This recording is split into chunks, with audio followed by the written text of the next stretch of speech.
Gihapon lang gachat dayon nag-ipon og kalit. Puros bagong nakagawa sa kapait.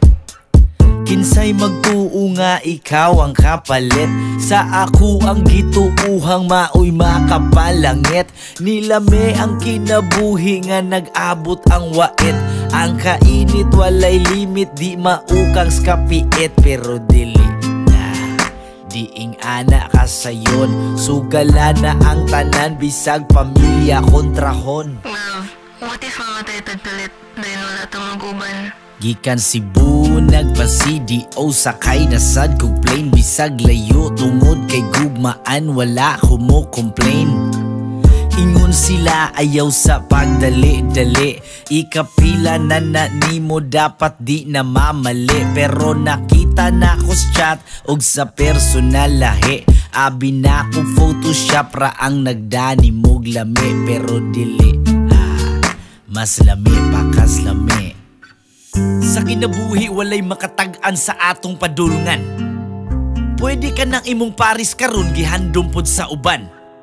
Naay uban na ning kamot para sa umaabot. Samtang ang uban nang hinaot nga makilatan sa gugma nilang gipaabot.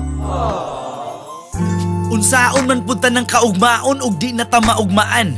Ayaw sayangi ang oras nga magsakit imong dughan.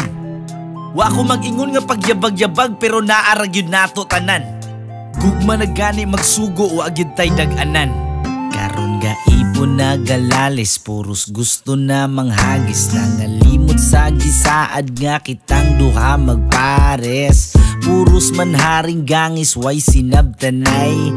Kaya ta sa panghitabo nilayas kas balay. Wala ko nagpadaog gilupad na santika. Nagigtigi kung mauli ka mabalik tang duha.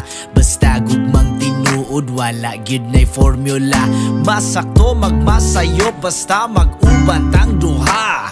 Wala na ko'y pakis mga gipang sulti nila. Importante ang kalipay nato maoy mag-una. Dili lang yun malimot ug di lang yun tapada. Kay kining atong kabuang ato ra gyud ning duha.